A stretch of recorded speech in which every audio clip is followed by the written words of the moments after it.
Hello, welcome to Finding the Voices. Today we have a very special guest joining us all the way from Imphal, Manipur, Somi Roy, who is the translator of his mother Binodini's work from the original Meitei Lol. He is the founder of IMASI, the Maharaja Kumari Binodini Devi Foundation in Imphal. He's also a film curator. He has curated for US institutions like the Museum of Modern Art, Film Society of Lincoln Center, the Whitney Museum of American Art and Asia Society. He has written on movies, theaters, photography for Art Forum, Drama Review, the British Film Institute, and International Documentary Association. He has given talks at National Geographic Society, the Smithsonian, Harvard University, and the Royal Asiatic Society of London. And he has also taught at New York University and Manhattan Marymount College. His translation of Binodini includes Crimson Rainclouds.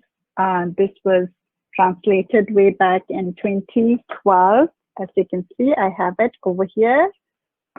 And he has also translated the Maharaja's Household, a daughter's memory of her father. This was translated way back in 2015. And as you might have seen, he is a promoter of international polo in Manipur. And he works for the preservation of the Manipuri polo. So really, really excited to be having him in our show today. Wherein we'll be talking a little bit about him, and mainly today we'll be focusing on the latest translation of Bor Saheb Ongbi Sanatombi. This is the original book in Manipuri in Meitei Lol, and it has recently been translated as The Princess and the Political Agent. And you can look at that book. It's available in Amazon.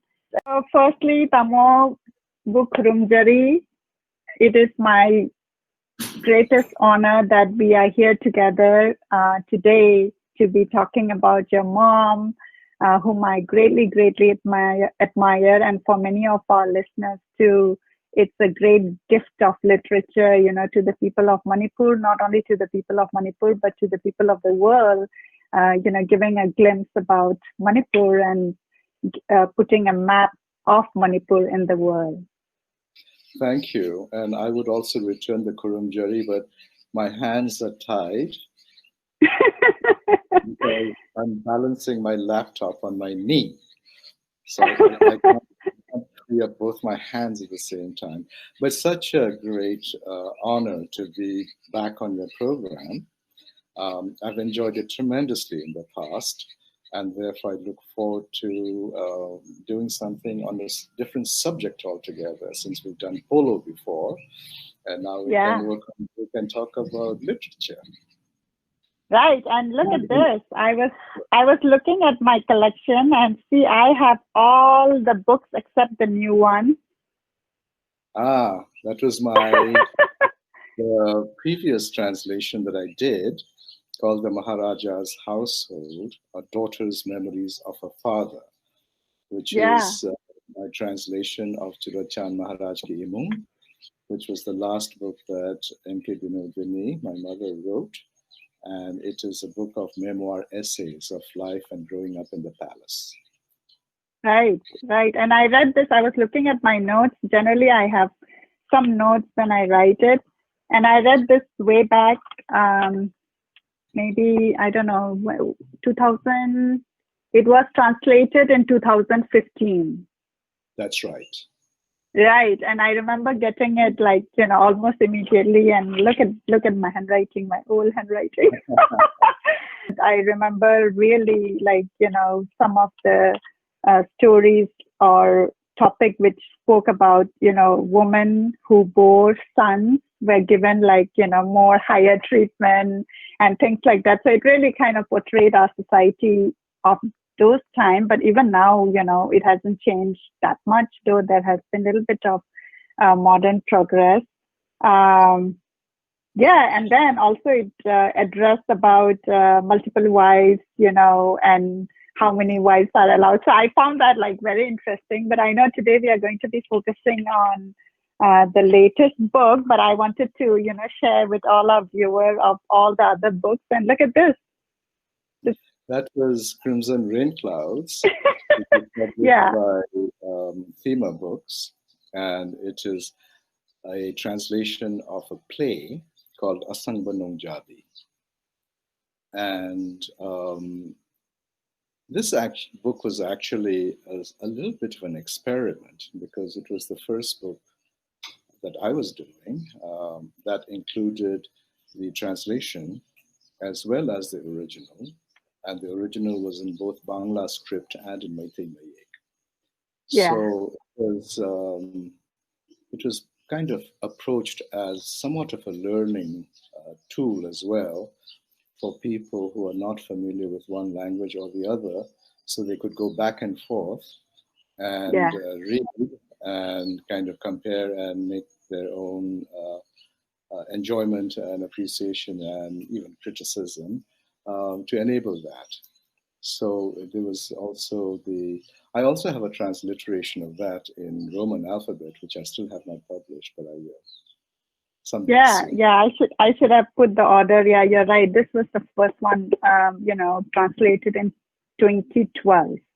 2012, yes. Yeah, and as Tamo had said, all the three scripts are there in English, in Bangla, and in Meitei Mayek.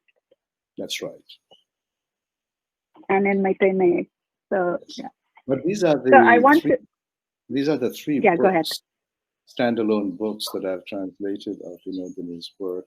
I'm not really a translator of Manipuri literature as much as a translator of Binodini. And I have been translating Binodini since my college days. And my mother always used to make me translate. And I've always felt, oh, why do I have to do this? Being a kid at the time, but she liked my translations, and so she always made me do her translations of her short stories that were published also before in Sahitya Academy publications in the 1970s, before I left Manipur to come to the United States. So, and of course, screenplays for subtitling and so on. So I did a lot of translations for her of her work before I went to the US. And so these are the ones that I did after I started coming back on extended visits to Manipur in the 21st century, in the 2000s. So, so it's been a kind of a long journey, but the translation process has changed somewhat for me in the intervening years. Okay. Yeah, that was a good call out that, you are a translator specifically only for Binodini's work, as you put it. So I just want to share this picture as we are starting. This is the self-portrait, and I really did not know that, Imasi had painted herself. Well, actually, it's not a self-portrait. It's a portrait of Binodini by her brother, Maharaja Kumar Priyabrata Singh, who was the chief minister of Manipur and the builder of Manipur in the second half of the 20th century. So, okay. My mother was also a painter, but she said, "Well, I'm not such a painter as much as I am a sculptor." She preferred to be a sculptor rather than a painter. She said, "My sculpture is better than my painting," she used to say. Oh, so I misunderstood, because I was like, wow, I didn't know that, because I've seen some of the sculpture, even when I visited your house. Okay. Wow. Yeah. Thank you for that correction.